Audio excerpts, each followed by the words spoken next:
Honorable Member Shri Gaurav Gogoiji. Please. धन्यवाद सभापति महोदय. I rise to speak on the demand for grants, as you have mentioned, for supplementary demand for grants, demand for excess grants, and the Manipur budget. Excuse me. House को order में लाइए sir. House को order में लाइए sir. Honorable, please be seated. माननीय सदस्य आप बैठिए. माननीय सदस्य आप प्लीज बैठिए. प्लीज बैठिए. बैठिए आप प्लीज. प्लीज आप बैठिए माननीय सदस्य. You are senior member of the house. Please. You don't talk, please. Please don't disturb. Please be seated, honorable member. Please be seated. Please be seated. No. Please be seated. Please.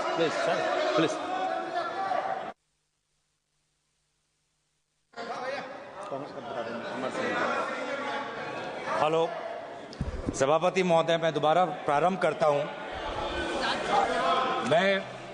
मैं दोबारा अभी से प्रारंभ करता हूं कि आज मैं खड़ा हूं supplementary demand for grants, demand for excess grants और मणिपुर के बजट के संदर्भ में बोलने के लिए. जो सप्लीमेंट्री ग्रांट्स का जो दूसरा बैच आया है उसमें लगभग 52 ग्रांट्स और 3 अप्रोप्रिएशंस हैं. कुल मिला के ग्रॉस एडिशनल एक्सपेंडिचर लगभग 26,78,508 करोड़ का है. जो नेट एडिशनल स्पेंडिंग गवर्नमेंट का होगा वो लगभग ₹51,462 करोड़ का होगा. इसमें से largest allocation defence pension, communications, finance और एग्रीकल्चर स्कीम्स और फर्टिलाइजर सब्सिडीज पर है. सर, बहुत से इंपॉर्टेंट सवाल हैं इन सप्लीमेंट्री डिमांड फॉर ग्रांट्स को मद्देनजर रखते हुए, मणिपुर के बजट को रखते हुए. मणिपुर के बजट में finance minister has tabled a Manipur budget envisaging an expenditure of ₹35,103 crore, जिसमें से सोशल सेक्टर आउटले जो है वो लगभग 9,520 करोड़ का है. Demand for excess grants is related to the year 21-22, which has occurred in 2 grants, 2 appropriations amounting to ₹1,000. Sir, I hope the Parliamentary Affairs Minister will help us to conduct this discussion in a normal proceeding. Gaurav ji, go ahead, please. Sir, मैं आपको दोबारा बोलना चाहता हूं कि ये supplementary demands for grants आए, उसको लेकर हम चर्चा करेंगे. लेकिन आज जो विषय है देश के सामने वो बहुत गंभीर है और बहुत अफसोस की बात यह है कि ये पूरा सरकार आज सिर्फ हेडलाइंस को कैसे नियंत्रित करे उस पे ज्यादा जोर दे रहे हैं. पूरा सरकार भाषणों पे ज्यादा निर्भर है. पूरा सरकार चाहता है कि पूरा देश उनके भाषणों, उनके इवेंट मैनेजमेंट, उनके हेडलाइंस पे ध्यान दे और वास्तविक जो स्थिति है उस पे उनका ध्यान न जाए. उसका प्रेम. Deputy leader of the house opposition is. आपका नहीं, उधर आपका देखिए, पीछे भी देखिए, सब बैठिए सब लोग. Noises coming from Treasury bench. Okay. Both sides. Noises are coming from Treasury bench. We've been asking you to please restrain the Treasury bench. Please. I can hear the Treasury bench more than my colleagues. We are all hearing the Treasury bench. The House Congress Party is speaking. We are only hearing the Treasury bench till now. Okay, please go ahead. Okay, please go ahead. Please resolve your issue. The example, I want to give the example of Manipur. Manipur, सभापति महोदय, 2000 आज से लगभग 21 महीने पहले जब no confidence का motion आया, उस नो कॉन्फिडेंस के मोशन में आदरणीय प्रधानमंत्री ने क्या कहा था? आदरणीय प्रधानमंत्री ने कहा था कि शांति मणिपुर में निकट है, बहुत जल्द ही शांति आने वाली है. यह आज से 21 महीने की पहले की बात है. लेकिन आज हमने फरवरी 13, 2025 को क्या देखा कि आर्टिकल 356 मतलब राष्ट्रपति शासन मणिपुर में लागू हो. सर, ये हमारे देश के लिए बहुत ही संवेदनशील मामला है और मैं चाहूंगा, क्योंकि प्रधानमंत्री मोदी जी ने खुद 2023 के नो कॉन्फिडेंस अविश्वास प्रस्ताव में स्वयं कहा कि शांति निकट है, मणिपुर में शांति आने ही वाली है, तो पहले प्रधानमंत्री हमको बताए कि राष्ट्रपति शासन लागू क्यों हुआ, और प्रधानमंत्री हमको बताए कि वो आज तक मणिपुर क्यों नहीं गए। मणिपुर क्यों नहीं गए? एक मिनट, अभी सर मणिपुर का बजट, अभी एक मिनट, अभी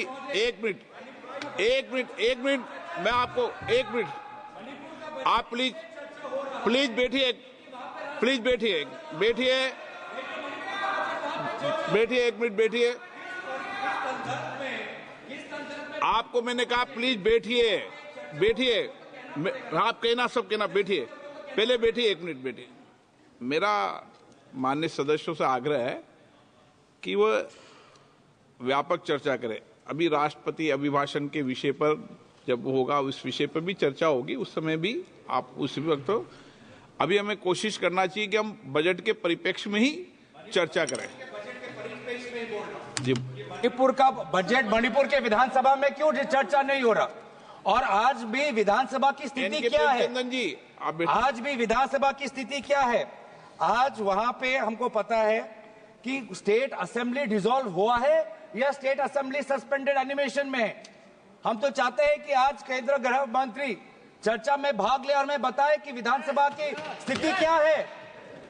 गृह मंत्री को आज मणिपुर में जो राष्ट्रपति शासन हुआ है उसकी नैतिक जिम्मेवारी लेनी पड़ेगी।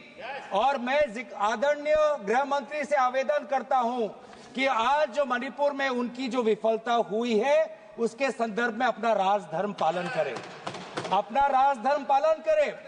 जब आज से 2 साल पहले, अभी वित्त मंत्री, आज से 2 साल, मैं आपको देख के वो बोल रहा हूँ, आज से 2 साल पहले बताओ, वो विषय है जब बताना उनको। आज से 2 साल पहले जब मणिपुर में अशांति का वातावरण हुआ था तो गृह मंत्री वहां जाके बोले कि मैं जल्द वापस आऊंगा, मैं जल्द वापस आऊंगा। अब उन्होंने कहा था, आप रिकॉर्ड पूछ लीजिए, 2 साल हो गए, गृह मंत्री भी नहीं गए वहां पर।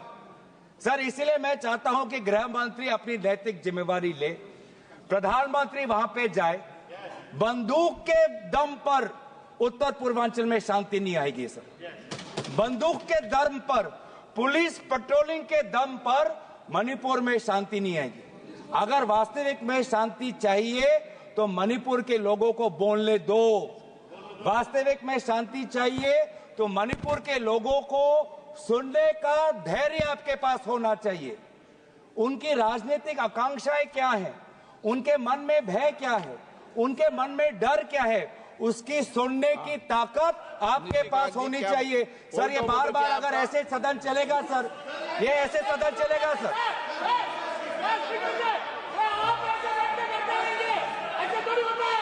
ऐसे सर वोटो उठा रहे हैं ना अभी तक, ये सर आप अलाउ कर रहे हैं।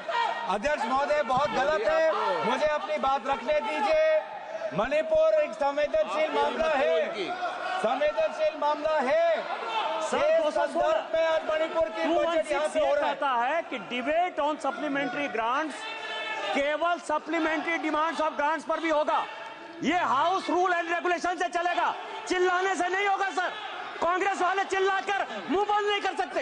ये रूल कहता है, रूल ये कहता है कि आप केवल सप्लीमेंट्री। आप डिस्टर्बेंस मत, प्लीज बैठे। चिल्लाने से मेरा मुंह बंद नहीं होगा, मेरा मुंह बंद नहीं कर सकते। ये रूल है, ये संविधान है, ये देश संविधान से चलेगा, ये हाउस संविधान से चलेगा। आप जो है, आप केवल बजट पर बात करो, आप सप्लीमेंट्री डिमांड्स ऑफ ग्रांट्स पर बात करो। आप इस तरह से बात नहीं कर सकते हो स्पीकर सर, और ये चिल्ला नहीं सकते। यस सर, यही रूल कहता है, स्कोप यही है सर, इससे आगे नहीं है। और ये चिल्ला कर बंद नहीं कर सकते वो। आप भी बेटे, आप भी अभी एक, आप सुनिए एक मिनट, आप भी बेटे, आप भी एक, हाँ मैं आपको वो कट आपका कट कर, हाँ मैं टाइम दूंगा आपको। मैं आपको स्पष्ट कर दूं कि सदन नियम और प्रक्रियाओं से चलता है और 216 अनुपूरक अनुदानों पर वाद विवाद केवल उन मदों तक सीमित होगा जिसमें बने हो और चर्चाधीन मदों की व्याख्या करने, उनको स्पष्ट करने के लिए आवश्यक हो, उस सीमा तक मूल अनुदान पर उससे संबंधित नीति पर चर्चा होगी। ये मेरा आग्रह आपसे। हाँ, चालू हो जाएगा, आप शुरू करें। अध्यक्ष महोदय, हम आपके निर्णय का आपका मौका नहीं, हम आपके निर्णय का अध्यक्ष महोदय, हम आपके निर्णय का हम सम्मान करते हैं। आपने जिस कानून का उल्लेख किया वो सप्लीमेंट्री ग्रांट्स पे के संदर्भ में है, लेकिन आपने अनुमति दी है कि मणिपुर के बजट को भी क्लब कर दिया है, तो इसीलिए मैंने मणिपुर के बजट में क्यों यहाँ पे आया है वो संदर्भ में मैं यहाँ पे बात कर रहा हूँ। पर एक बात यह है अध्यक्ष महोदय, हम आपका बहुत सम्मान करते हैं, मैं आपको एड्रेस कर रहा हूँ, आप भी मुझे देख रहे हैं, आप भी मुझे सुन रहे हैं, लेकिन आज तय करना चाहिए कि अध्यक्ष महोदय आप है या अध्यक्ष महोदय निशिकांत दुबे है। ये आज तय करना चाहिए, क्योंकि आप हैं सर, आप हैं सर, आप पूरा सुन रहे हैं, ये अब तय होना चाहिए कौन है सर, तय होना चाहिए। आज सर, आज हम ये जानना चाहते हैं कि अध्यक्ष महोदय के आज वहां पे आर्टिकल 174(1) जो संविधान का है उसका उल्लंघन हुआ है। आर्टिकल 171 सर, मैं आपको सम्मान कर रहा हूं, उनको क्यों धक्के पर सदस्य, मैं आपको सम्मान करता हूं, आई रिकॉग्नाइज यू। माननीय सदस्य, प्लीज एक मिनट, माननीय सदस्यगण प्लीज एक मिनट प्लीज। मैंने उनको एक मिनट बेटे मैंने उनको पॉइंट ऑफ ऑर्डर पर बोलने की परमिशन दी थी। जब वो बोले, मैं आपसे नियमों के तहत अपेक्षा कर रहा हूं, बाकी तो सदन में बोल सकते हैं, लेकिन ये अपेक्षा रहती है कि नियमों के तहत बोले।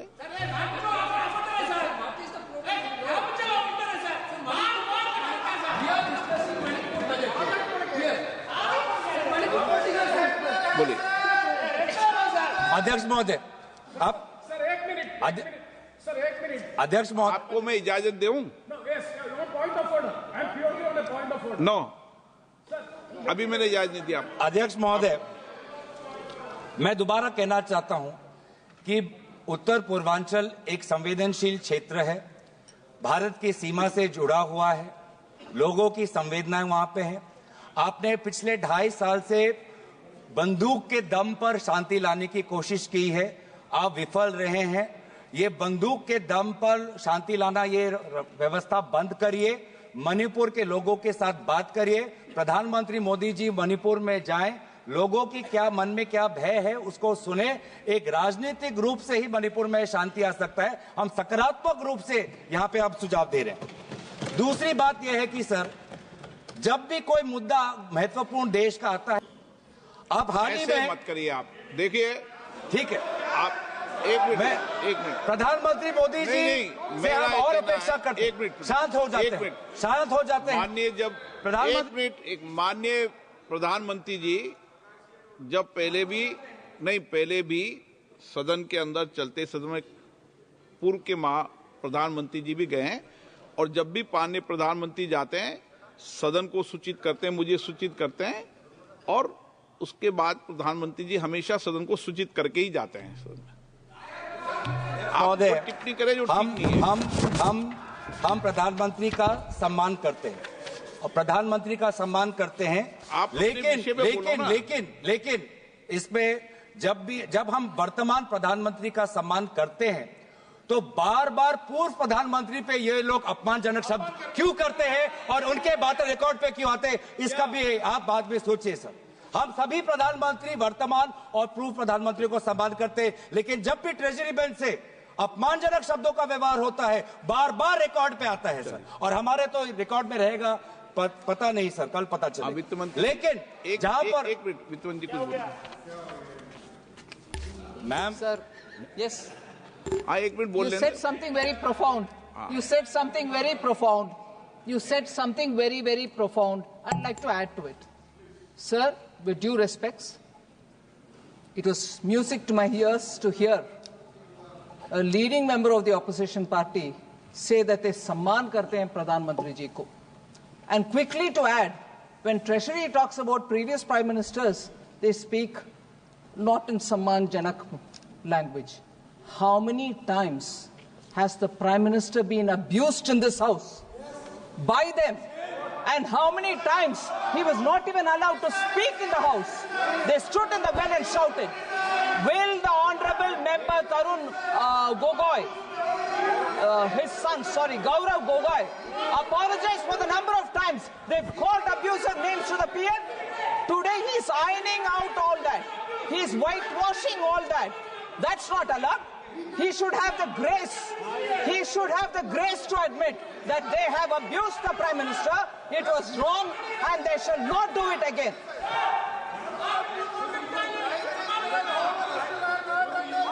Through you, Honorable Speaker, through you, I request the Finance Minister to read the speech of the Prime Minister during the last session. His entire speech was abusing former Prime Ministers. I have written a letter. I have written a letter to you putting on record a number of times he has abused the chair of the former Prime Ministers. So please, before pointing fingers, अपने घर में खुद जाके. If it is this very clearly that I have to read the speech, Honorable Finance, I do not expect you. What is this? Honorable, what is this going on? You should not have the patience to listen. Have the patience to listen. You should have the patience to listen. You read through the speech. Have the patience. Look at the way in which all of them are shouting. Now, look at the way in which all of them are shouting. Have the patience. Right? What Gogoi said is wrong? Gogoi said is wrong? Is that what they're saying? Is that what they're saying? If Gogoi had the large-heartedness to say that we should not abuse anybody, what's going on? So that shows the attitude of the Congress party.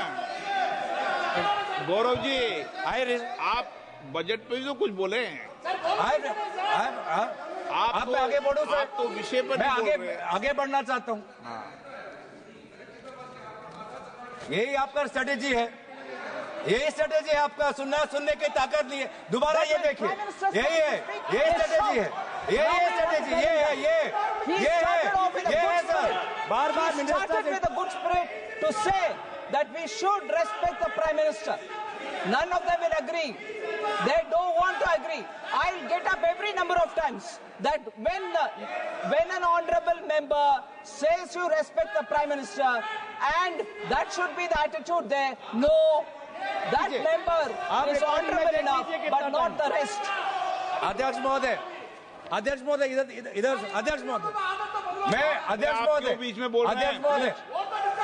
अध्यक्ष महोदय, okay, अध्यक्ष महोदय, मैं बात इसलिए उठाया हूं क्योंकि आज हमारे देश के सामने हम प्रधानमंत्री मोदी जी को सुनना चाहते हैं, क्योंकि अमेरिका के राष्ट्रपति ने कहा कि अभी भारत और अमेरिका के बीच में जो टैरिफ्स को लेके जो चर्चा हो चुका है, उसमें भारत ने कबूल कर दिया है कि टैरिफ घटेगा। ये टैरिफ कहाँ आ गया बीच में इस बिल में? सर, टैरिफ क्यों आया मैं बताता हूं। मैं टैरिफ क्यों आता, अध्यक्ष महोदय, मैं आपका प्रश्न में को उत्तर देता हूं। ये टैरिफ इसलिए आता है क्योंकि ये टैरिफ हमारे ऑटोमोबाइल सेक्टर के साथ जुड़ा हुआ है, ये टैरिफ हमारे टेक्सटाइल के साथ जुड़ा हुआ है, ये टैरिफ हमारे जेम्स और ज्वेलरी के साथ जुड़ा है, ये टैरिफ हमारे स्टील नट्स के साथ जुड़ा है, और सबसे महत्वपूर्ण ये टैरिफ हमारे किसानों के साथ जुड़ा है। हमारे किसानों को बचाना है सर, इसीलिए हम जानना चाहते हैं कि भारत सरकार ने कौन से सब्जेक्ट्स पर अब टैरिफ घटाने की बात उन्होंने अमेरिका को सूची किया है। और ये बात तो सर मुझे नहीं लगता कि कॉमर्स मंत्रालय को भी पता होगा, क्योंकि बहुत से चीजें प्रधानमंत्री मोदी जी व्यक्तिगत, उनका पर्सनल मैटर होता है, वे व्यक्तिगत रूप से वो बातचीत करते हैं।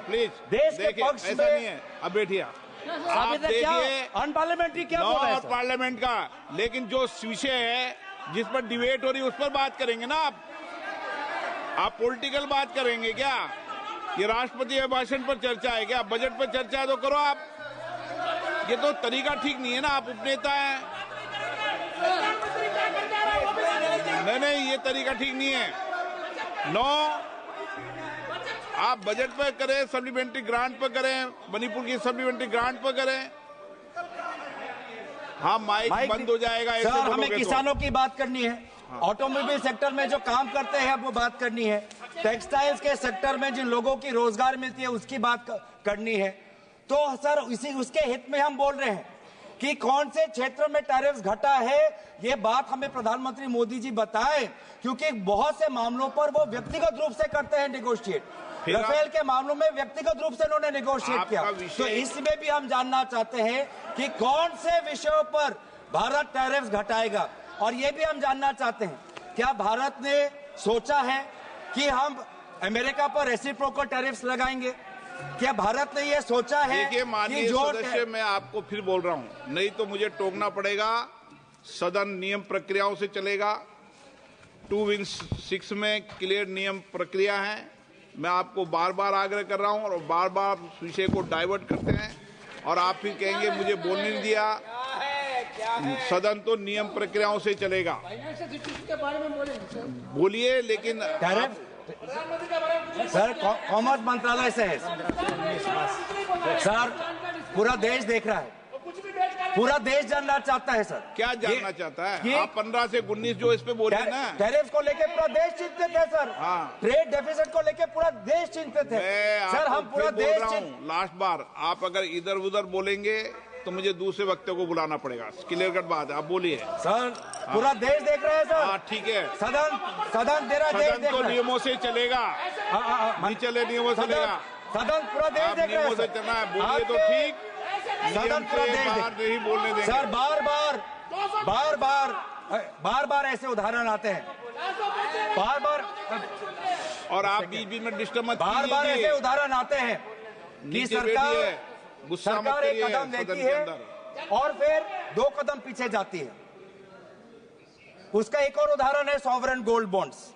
सॉवरेन गोल्ड बॉन्ड्स ये सरकार ने 2015 में लाए। 2015 में ये सरकार ये सॉवरेन गोल्ड बॉन्ड्स इन्होंने शुरुआत की, और अभी हाल की बजट में जब इनका पूरा ये स्कीम फियास्को हो गया, पूरा स्कीम फ्लॉप हो गया, अब ये स्कीम को बंद करना चाहते हैं। क्यों? क्योंकि इनका मंशा ये था कि बाहर से जो गोल्ड का इंपोर्ट आता है वो घटना चाहिए। इनका प्रेस रिलीज में यही सरकार का ये था जब सॉवरेन गोल्ड बॉन्ड्स आया। अब मैं जानना चाहता हूं आदरणीय वित्त मंत्री से कि sovereign gold imports since 2016 is it gone up or has it gone down? Which one of your objectives of the sovereign gold bond scheme have you achieved? We want to know. You got the sovereign gold bond scheme thinking that government borrowings, it will help government borrowings. But now your liabilities are such that even in this budget you have to pay around 8,900 crores, and in a few years from now the government liabilities has exceeded by 930%, and you have to pay close to 1 lakh crores, and that is why close to 67 tranches of sovereign gold bond payments have been withheld by this government. And this shows, again, that in this government, they only care about headlines, they only care about speeches, they only care about optics, they don't know what is happening on the ground. They don't know what is happening on the ground. अब बात आती है GST की। GST बोल सकते हैं ना sir? अभी वित्त मंत्री ने दोबारा कहा कि ma'am please have the patience ma'am, you can say all of this in your reply, ma'am. Please, on all of, ma'am, you hear your speakers also. You hear when your speakers come, you tell them also the same thing. Please tell them the same thing. Please tell them the same thing. Now, I'm telling, if I'm saying anything which is not related to finance economy, you tell. Now in GST, caramel popcorn alag, non-caramel popcorn alag. Now GST में sir, former chief of economic advisor, इन्हीं के सरकार के time में former chief of economic advisor ने कहा है कि सिर्फ रेट कट से नहीं होगा, आपको जीएसटी स्ट्रक्चर में सुधार लाना है। लगभग 100 रेट है, इतने सारे सेसेस है, मल्टीपल टैक्स स्लैब्स है। आज तो सर आप हैरान होंगे ये जानने पर, आज मंदिर पर भी जीएसटी है। जो सरकार धर्म को लेके आज वो लोग बीच में जाती हैं, देश के बीच में। आज उन्होंने कुछ वर्षों से पहले मंदिरों पर भी उन्होंने टैक्स लगा दिया है जो हिंदू रिलीजियस एंड चैरिटेबल एंडाउटमेंट्स पे आते हैं। और एक स्कूल पेंसिल पे भी, एक स्टेशनरी पे भी, यूनिफॉर्म पर भी इनका जीएसटी है। और जीएसटी, मैडम आदरणीय अध्यक्ष महोदय, GST has become the new tool for blackmail, extortion and evasion. GST raid has become the new architecture for harassment. And evasion has also become easy. Evasion has increased from 2023. In 2023, evasion of GST has doubled to 2 lakh crores. अब इन्होंने एक और harassment का tool निकाल रहे हैं, वो है इनकम टैक्स बिल में, जो फिलहाल कमिटी में है।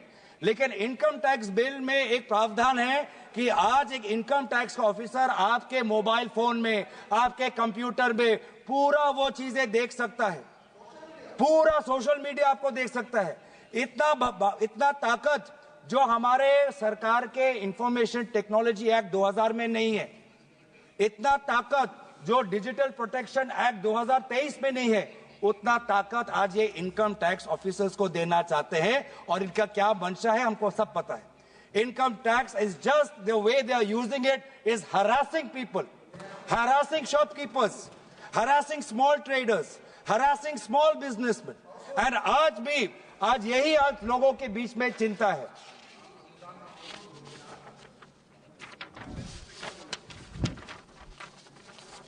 धन्यवाद सर। तो एक और उदाहरण देता हूं कि क्यों ये भाषण पे कितना ये निर्भर है। और इनके भाषण जमीन से इनका कोई ताल्लुकात नहीं। भाषण में बोला कि सर कि मैन्युफैक्चरिंग को जीडीपी का 25% बनाना है। कभी मेक इन इंडिया की बात करते हैं, कभी पीएलआई की बात करते हैं, कभी शेयर दिखाते हैं। हाँ, हेडलाइन उन्होंने मैनेज किया सर। जो World Bank ease of doing business है उसमें तो हेडलाइन मैनेज हो गया। उसमें इंडिया का रैंक 2014 में 142 था, वो 2019 में जाके 63 आपने इंप्रूव किया। माना ये रैंकिंग आपने कर दिया। लेकिन मैन्युफैक्चरिंग का वास्तविक स्थिति क्या है कि there has been a drop in the value added manufacturing in GDP. In 2010 manufacturing was 17% of the GDP, today it has drop to 12.9%। ये है वास्तविक स्थिति। इतना ईज ऑफ डूइंग बिजनेस को मैनेज करने के बाद भी मैन्युफैक्चरिंग आज घटा है as a percentage of GDP. Private sector investment आज घटा है। आज प्राइवेट सेक्टर इन्वेस्टमेंट कहां पे होना चाहिए सर? उन क्षेत्रों में, उन सेक्टरों में जहां पे हमारे लोगों को मजदूरी मिलती है, रोजगार मिलता है। वो सेक्टर्स क्या है? वो सेक्टर्स है apparel, leather, textiles, food products, would paper. But यहां पे जिस प्रकार से सहायता होनी चाहिए नहीं मिल रही। यहां पे जिस प्रकार से ग्रॉस वैल्यू एडिशन ग्रोथ होना चाहिए नहीं हो रहा है। वास्तविक में क्या हो रहा है कि जो बड़े बड़े कंपनी आते हैं उनको जहां जहां निवेश करना होता है, उनको जहां जहां अपना प्रॉफिट बढ़ाना होता है, उन जगह में पीएलआई स्कीम्स और विभिन्न प्रकार के सरकारी की तरफ से उनको समर्थन मिलता है। लेकिन जो मध्यम वर्ग है, मध्यम वर्ग की स्थिति बहुत ही कमजोर है। इसीलिए हो क्या रहा है सर? पलायन हो रहा है देश में। आप देख रहे हैं सर, बहुत मुझे भी दुख होता है, पलायन हो रहा है और हर वर्ग में पलायन हो रहा है। आज हमारे बच्चे, आपने देखा होगा कि कोविड के समय, रशिया यूक्रेन के समय, आज शिक्षा के लिए भी कम पैसों में उनकी शिक्षा मिले, आज वो चीन जा रहे हैं, आज वो यूक्रेन जा रहे हैं। ये पलायन है। आज हमारा जवान वो अग्निवीर में नहीं, वो रशिया यूक्रेन में जाके वहां के युद्ध में वो भाग ले रहा है ताकि उसको थोड़ा पगार मिले, ताकि अपने वो घर में थोड़ा पैसे भेज पाए। आज हमारा जो मध्यम, आज जो हमारे शिक्षा के लिए सर, आप कभी पूछे सरकार के बड़े बड़े जो अफसर भी हैं, उनके बेटे बेटियां भी आज उच्च शिक्षा के लिए विदेश जा रहे हैं। और सबसे दुख की बात यह है कि आज मजदूर जिसको सपना दिखाया था कि आपको हर साल 2 करोड़ की नौकरी मिलेगी, वो अपना जमीन बेचकर आज वो अमेरिका जाता है। अमेरिका सरकार उसको पकड़ती है और बेड़ियों में, हाथ और पैर को बेड़ियों में पकड़कर आज उसको वापस आना पड़ता है। बेड़ियों में आज हमारा निवेशक भी भारत छोड़ के बाहर जा रहा है। 2024 में एक मिनट मैं आपको, आप नेता हैं, वरिष्ठ हैं, ये जो सारे विषय बोल रहे हो वो कई अनुदानों की मांगों पर है क्या? आप बजट पर बोलो, फाइनेंस बिल पर बोलो, टैक्सेज पॉलिसी पर बोलो, आप वरिष्ठ नेता हैं। सर जब उनके तरफ भी आएगा देखना सुनिएगा सर, जब उनका भी आएगा तब भी सुनिएगा, जवाब तो देना पड़ेगा, तब भी आप सुनिएगा सर। अभी प्राइवेट इन्वेस्टमेंट इतना कुछ करने के बाद भी आज प्राइवेट इन्वेस्टर्स भी भाग रहे, प्राइवेट इन्वेस्टर्स में भी पलायन, हाई नेटवर्थ इंडिविजुअल्स वो भी पलायन, मजदूर पलायन, किसान भी आज पंजाब का किसान आज कनाडा में जाके खेती कर रहा है, लेबर जाके मिडिल ईस्ट में है, छात्र जाके यूक्रेन और चाइना में है। तो सर ये है वास्तविक स्थिति। नो प्लीज पिछले मुझे लगता है मुझे दूसरे वक्ता को बुलाना है। आप अनुदानों की मांगों पढ़ के नहीं आए। वो तो आपका निर्णय है सर। नहीं तो अनुदानों की मांगों बोलो, वो आपका निर्णय है सर। आपको वो आपका निर्णय है, आपका सब वो आपका निर्णय है सर, वो आपका, हम निर्णय का आपका सम्मान। Private investors pulled out maximum funds in 2024 as they sold 27.9 billion by 224 exits. And the main reason, all economic experts यही कह रहे हैं कि प्राइवेट इन्वेस्टमेंट घट क्यों रहा है। सरकार ने कितना कुछ दिया प्राइवेट कंपनियों को, उनका लोन माफ कर दिया, उनका कॉर्पोरेट टैक्स माफ कर दिया, लैंड उनको दे रहे हैं, बड़े बड़े इन्वेस्टमेंट समिट दे रहे हैं, उसके बावजूद भी प्राइवेट इन्वेस्टमेंट घट क्यों रहा है, रोजगार बढ़ क्यों नहीं रहा है। उसका कारण एक ही है कि week consumption, weak demand.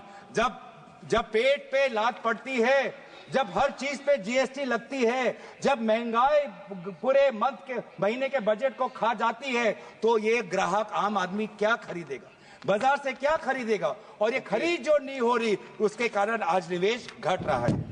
Sir इसीलिए मैं चाहता हूं कि आज आप यहाँ पे ये सरकार भाषण और ये हेडलाइन मैनेजमेंट में ये अपने पार्टी के मंच पे ये बात करे, लेकिन सदन के अंदर देश के सामने देश की जो वास्तविक स्थिति है उस पर आप बात रखें। आज सर इनफॉर्मल सेक्टर भी बढ़ रहा है। इनफॉर्मल सेक्टर जहां पे हमारे 85% जो हमारे लेबर आज इनफॉर्मल सेक्टर में है, आज वो इनफॉर्मल सेक्टर में भी मैन्युफैक्चरिंग की जगह नहीं है। वो इनफॉर्मल सेक्टर भी आज क्या बजट पे चर्चा की तैयारी कर रहे हैं? राजस्थान की बात कर रहा हूँ सर। आपके कोटा क्षेत्र में बहुत इनफॉर्मल सेक्टर है सर। कोटा में कभी जाइए, उनकी बात कर रहा हूँ सर। तो वहां पे इनफॉर्मल सेक्टर वो भी बोल रहे हैं कि उनको ढाबे में काम करने के अलावा और कुछ नहीं चारा मिल रहा, होटल में टेबल साफ करने के अलावा कुछ नहीं चारा मिल रहा, मैन्युफैक्चरिंग के लिए उनको अवसर नहीं मिल रहा। The share of manufacturing sector in the total number of informal enterprises fell from 31% in 2015 to 27.4% in 23-24। सवाल बस इतना है, कहां गया make in India? Make in India क्या काम कर रहा है? मेक इन इंडिया से आपने मैन्युफैक्चरिंग ना बढ़ा पाए हैं, ना मेक इन इंडिया से आप इनफॉर्मल सेक्टर में मैन्युफैक्चरिंग और बढ़ा पाए हैं, ना मेक इन इंडिया से आपने लोगों को और रोजगार देने की बात की है। तो सर गौरव जी कुछ अनुदानों की मांगों पर बोल लो। बस डिफेंस पे आता हूं सर, आपने ठीक कहा, डिफेंस पेंशन पे डिफेंस सर यहाँ पे अध्यक्ष महोदय कुछ तो बोला नहीं मैंने, आप उनको अनुमति क्यों दे रहे हैं सर? अध्यक्ष महोदय आपने उनको अनुमति दे रहे हैं? आपने अभी मुझे सुझाव दिया है, आपने अध्यक्ष महोदय आपने मुझे बोलने दिया है, तो मुझे मेरी बात को सुनिए। खत्म कर दिया आप। तो यहाँ पे अध्यक्ष महोदय ये जो नया जो सप्लीमेंट्री ग्रांट्स आया है, इस पे यूनिफाइड पेंशन स्कीम की बात की। पूरे हर देश में सरकारी कर्मचारी कह रहा है यूनिफाइड पेंशन स्कीम नहीं चाहिए, हमको पुराना पेंशन स्कीम लाइए। उनकी मांग आज हम सदन के अंदर रख रहे हैं। आज डिफेंस पेंशन, आज सप्लीमेंट्री ग्रांट्स की बात करें, डिफेंस पेंशन का उल्लेख किया गया है, लेकिन डिफेंस पेंशन भी आज डिफेंस का व्यक्ति भी ये कह रहा है कि कैपिटल इन्वेस्टमेंट जो होना चाहिए वो मात्र 25% है। डिफेंस का टोटल बजट जो आज है अराउंड $79 बिलियन है, जबकि चीन जैसा एक जो देश है, तुलना के तौर पे कह रहा हूं, लगभग $256 बिलियन उनका इन्वेस्टमेंट है। हर दुनिया के हर कोने में विभिन्न देश अपने डिफेंस बजट को बढ़ा रहे हैं, यूके में बढ़ा रहे हैं, जर्मनी में बढ़ा रहे हैं, लेकिन हमारे देश में मात्र 4% रहा है डिफेंस बजट। तो इसीलिए ये अग्निवीर और डिफेंस के पेंशन बजट को ये जो अकाउंटिंग जो करना चाहते हैं, इसको आप परे रखिए। राष्ट्रीय सुरक्षा को एक अकाउंटिंग एक्सरसाइज मत बनाइए। राष्ट्रीय सुरक्षा को अकाउंटिंग और ऑडिटिंग के नजर से मत देखिए। राष्ट्रीय सुरक्षा को हमारे टेरिटोरियल इंटेग्रिटी से देखिए। तो सर मैं ज्यादा वक्त आपका नहीं लेना चाहता, आपने बहुत हमें समय दिया है, आपने ये भी देखा कि बहुत से समय सत्ता पक्ष के लोगों ने भी लिया है, तो इसलिए मैं चाहता हूं कि हमारे साथ नाइंसाफी ना हो, हमारे पार्टी को पर्याप्त हमें समय मिले। हम बार बार दोबारा उसी चीज में आऊंगा, क्योंकि मणिपुर का बजट आज क्लब हुआ है। गृह मंत्री को नैतिक जिम्मेदारी लेते हुए अपने राजधर्म का पालन करना चाहिए और प्रधानमंत्री को मणिपुर जाना चाहिए। धन्यवाद। मैं एक सेकंड प्रेमचंद जी, मैं सभी सदस्यों से आग्रह करूंगा कि मैंने कई बार गौरव गोगोई जी को कहा, हम कोशिश करें, प्रयास करें कि जिन विषयों पर सदन में चर्चा हो उन विषयों के इर्द गिर्द ही अपने विषय को रखे तो उचित रहेगा। विप्लव देव जी